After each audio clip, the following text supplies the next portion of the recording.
So there's a big misunderstanding which I want to clarify. People think that there's two basic ways of raising children, right? Even regular kids and especially challenged kids. One way is that it's tough love and its consequences. You teach your kids how to behave. You show them right for wrong.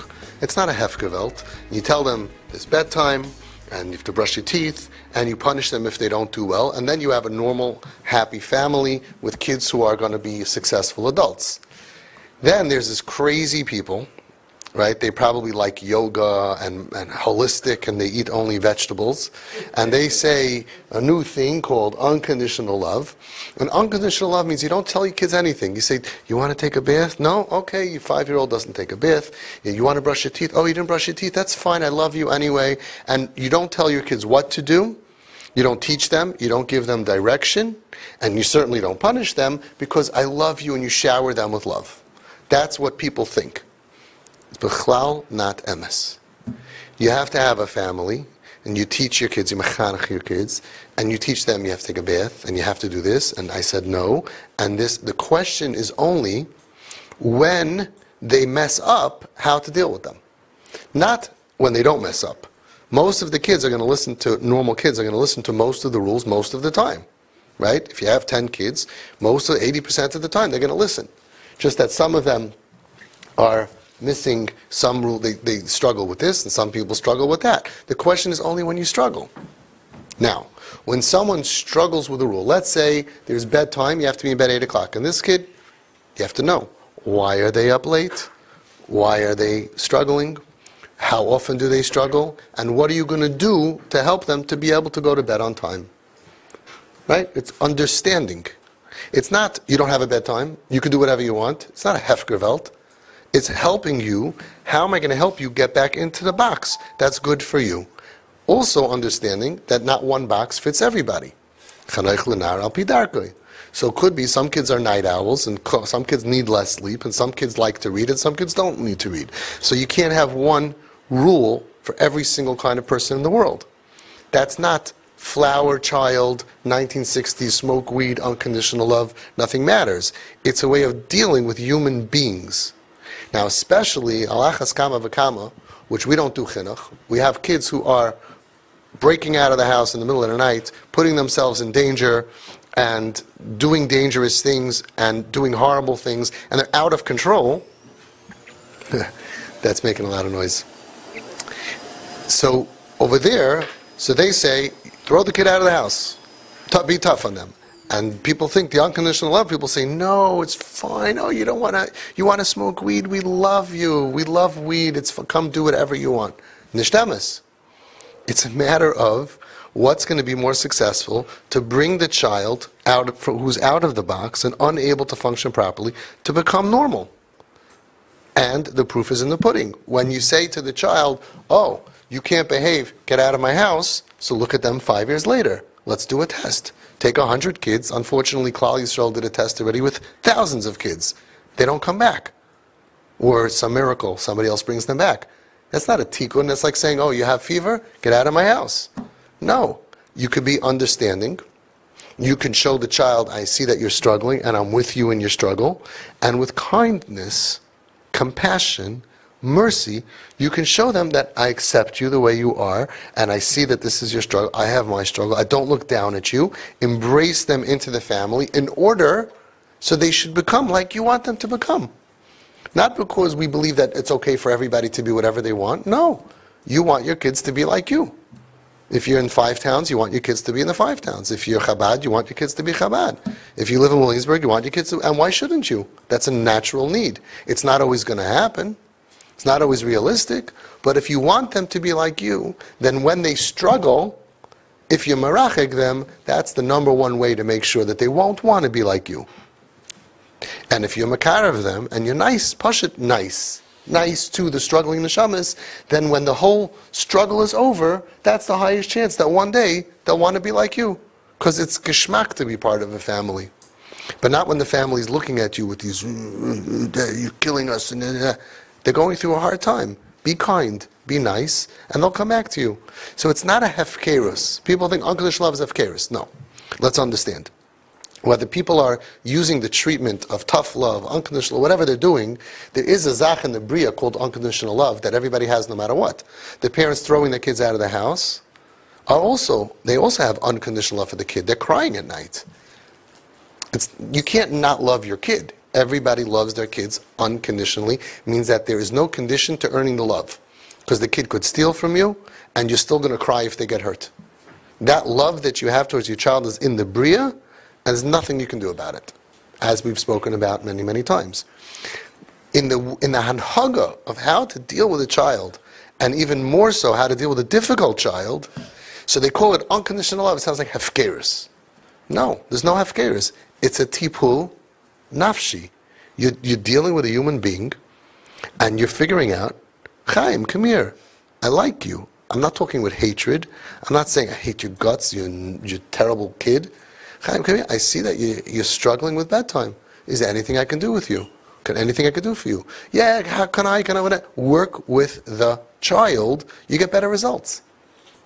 With kindness and love. Now, it doesn't mean the love that because the guy hitting his kid also loves his kid. Our parents who hit us also loved us. I mean the hanhaga of love. The kids should feel, kids today need love. You know who said that? All the Ziknei Hadar of the last generation said that. The Lubavitcher Rebbe said that to Rav Osher Ehrenreich, the famous Manal of Borough Park in 1968. A long time ago. Reb Heschel Spinka said it in the 80s. Everybody from the Ziknei Hadar, Reb Shmuel Birnbaum said it 40 years ago to Ramosha Tov. Only love. So now we think, no, now I'm going to get angry. Anger doesn't work. Nesiv Shalom says, when you get angry, it's ki'ilu oived avodah zarah. And how could you think that mehakas hazeh, that from this anger, you're going to do chinuch l'teiras Hashem? How do you think you're going to... Imagine you're in the middle of being Oived Avodah Zarah, you're bowing, and all of a sudden, chinuch, you're in the middle of being Oived Avodah Zarah. And you're angry, ki'ilu Oived Avodah Zarah, and a lot of bad things happen to a person. Now you're going to do chinuch? So at the very, very minimum, anger doesn't work. We also know on a practical level that when we're angry, we don't think the same as when we're not angry. So the punishment is going to be more than necessary. The patch, even if you patch, is going to be harder than necessary.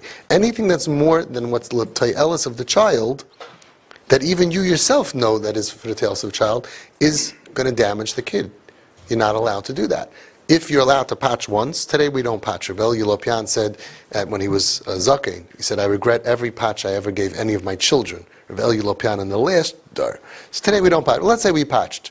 So you're allowed to give a smack. From 1 to 100, it's allowed to be a 30, calibrated, and it's allowed to be 1 patch. But if you give 2, the second one, you just hit your kid for no reason. If it's 50 instead of 30, the same thing with words. Today, not only you're not allowed to hit, the words are, because we have such a sensitive dar, words are, sticks and stones may break my bones, but words can kill. We have a whole generation of semi-broken kids who are not off the derech, of people in their 30s and their 40s who are still today damaged in their self-esteem because of stuff that their parents told them in order to be mechanech them. So yeah, they won, and they got them, they damaged them for life. Can you imagine for a second what this would look like if this was shown in a physical oifen? What I mean to say is, imagine you walk in Borough Park and you see on 13th Avenue, every 4th guy is walking with a limp. They're just walking with a limp. Emotionally, that's what we have.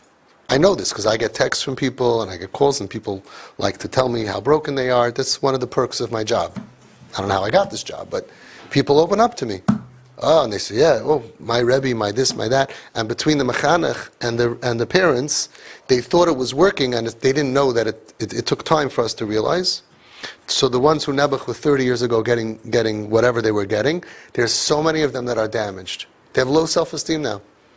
I know a guy, he's in his 70s, very wealthy, goes in a limousine, has the most beautiful, he's a Talmud Chacham, everything. He's a Baal Tefillah, low self-esteem. Low self-esteem, it's like a machla.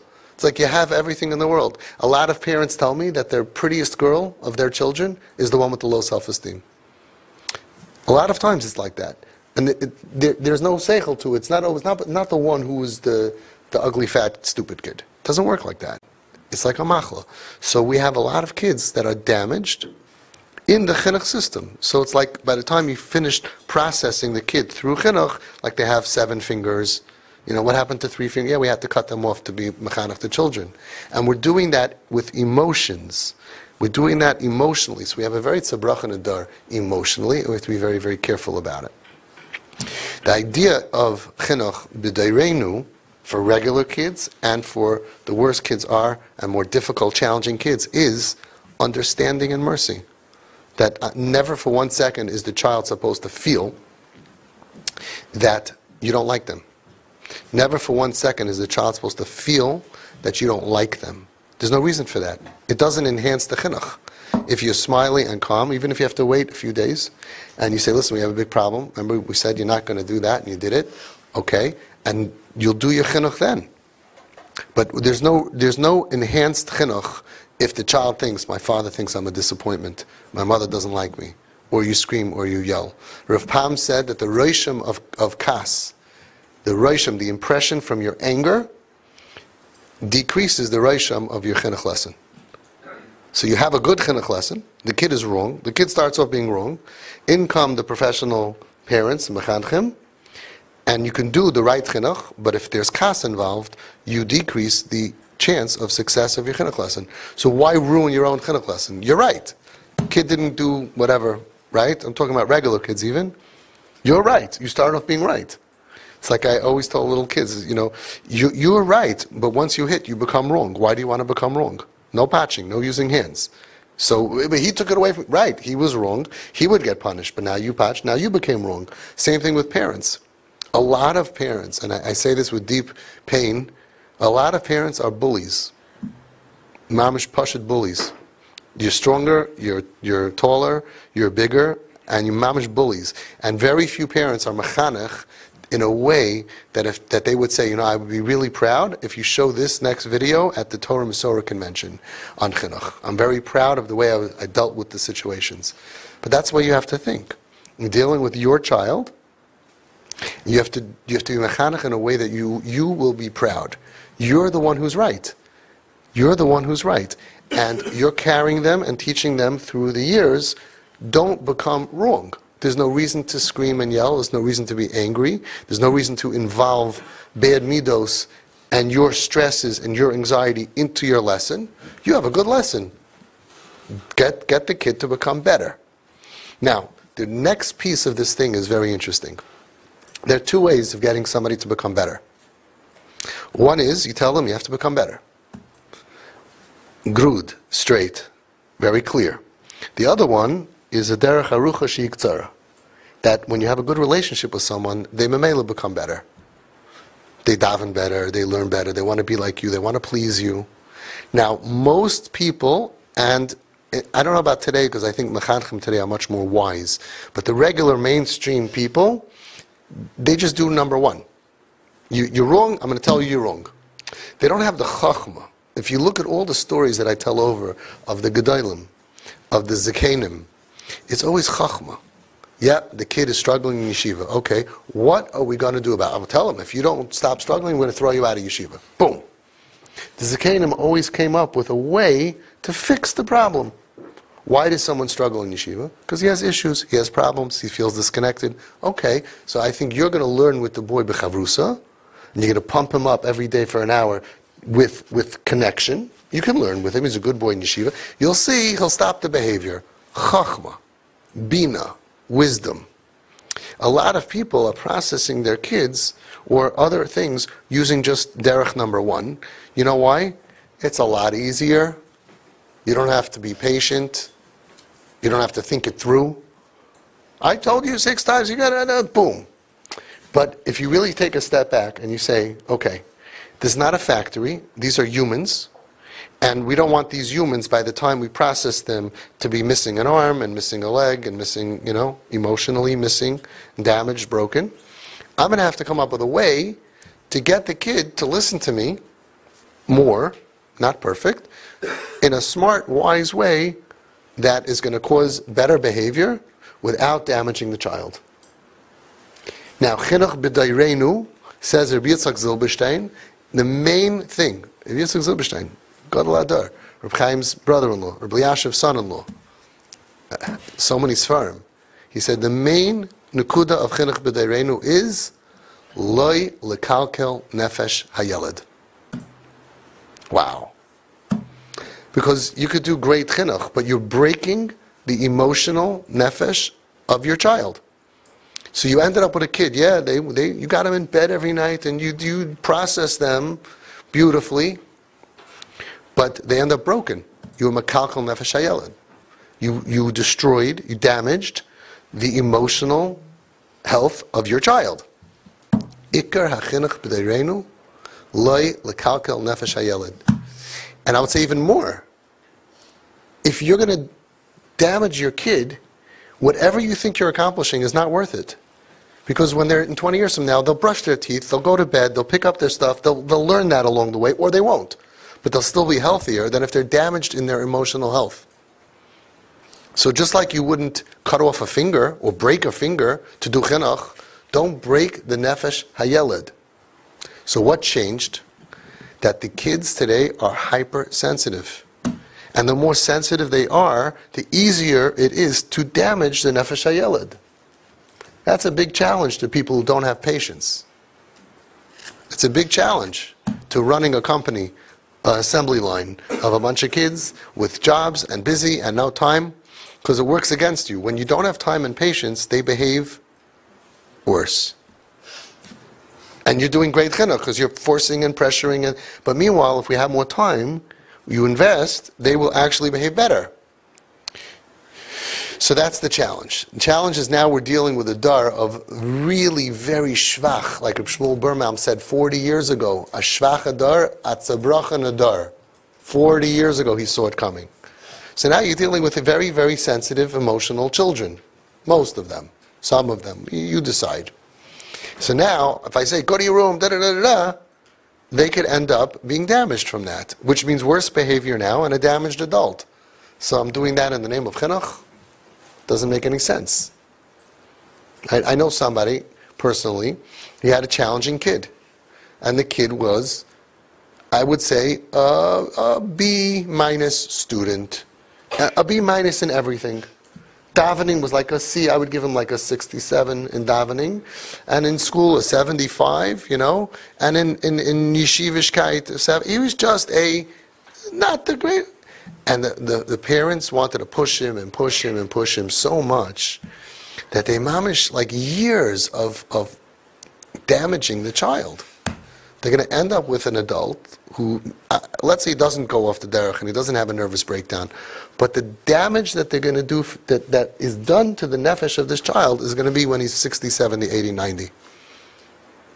And it's like, why? If you work for a company and you make for the company $1 million, and then you go get angry at a customer and they lose $2 million, you're fired.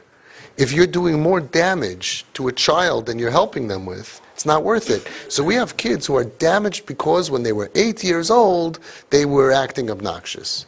When they were 10 years old, they were chutzpahdik.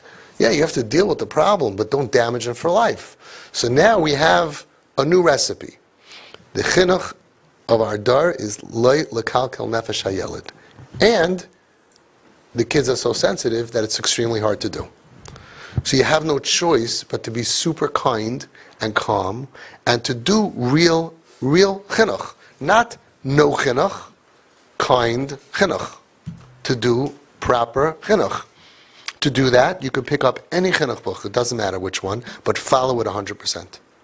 Nesivei Chinuch from Nesivei Shalom is beautiful. Rabbi Bender on Chinuch is beautiful. Any Heart of Parenting is beautiful. Any Chinuch book. But follow it.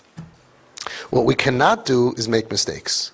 Because now we're playing for keeps. Because the mistakes that happened to us 30 years ago, like I said, people are damaged still. But we're alive, we're successful. No. But now the kids are not going to make it. Even the ones who are healthy and from, they're going to feel a certain low self-esteem and a damage unless we do the proper parenting The proper kid means not the same thing for each kid. Like the famous story that somebody says, I don't know, I'm suffering with this kid. I don't know what I did wrong. I did the same thing on all my kids. And the Rebbe, whichever one you could stick in the name for your Rebbe, he said, well, that's your problem. You can't do the same chinuch on every single child. So, of course, what does it mean? Everybody has to still be in bed. Everybody still has to get up in the morning. Everybody still has to brush their teeth and clean up and all of that.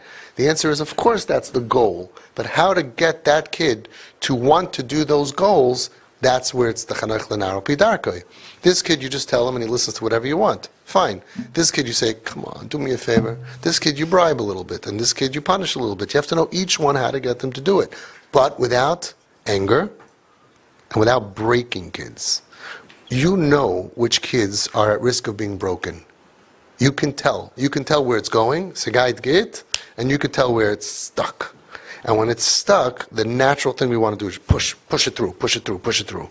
Don't push it through because you can chip off parts of the kid. That's the bottom line. So I hope I clarified this. Unconditional love is not a hefkerwelt. Unconditional love doesn't mean whatever you want to do, we love you. Unconditional love, b'hanhaga, is how to successfully bring the children to be interested in what we want. And when you put your foot down and you control them, you don't accomplish that. You don't accomplish forcing somebody. And the idea is, well, if we're going to force them, eventually they're going to want it. Not necessarily. Bring them to want it. I'll close with the wonderful words of the Nesive Shalom, Nesive Chinuch. I want to make a big poster. Chinuch amiti, real chinuch, einoi lahachriach es hachanich lihis nahagus toiva, is not to pressure the child to behave properly. Elo lahavi oisoi, kedei sheyirtze bazeh. It's to bring the child to want it. And it may not happen today. It may take a year or 2 or 3. Your job is to get the kid to want to daven, not to daven. You don't want your kid to wear tzitzis. You want him to want to wear tzitzis. You don't want him to wear a yarmulke. You want him to want to wear a yarmulke.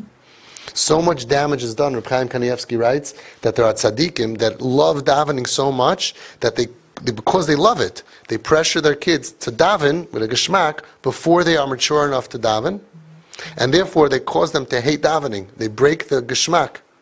They put mamash ra into the kid that he doesn't want to daven. It's a shame because they're tzaddikim. You can't make somebody want to daven. You can't make somebody like to daven. You can only make them say the words. And that's not going to cause a ratzon. Doesn't mean that nobody should daven. It means you have to figure out, each child, some kids daven 8 years old. Wow. Some kids are not interested. And it'll come when they're 12. Other kids, they're not interested in davening. It'll come when they get married, under the chuppah, or when they have a problem and they'll find Hashem. But if we break the ratzon, which we can do, because parents are so powerful.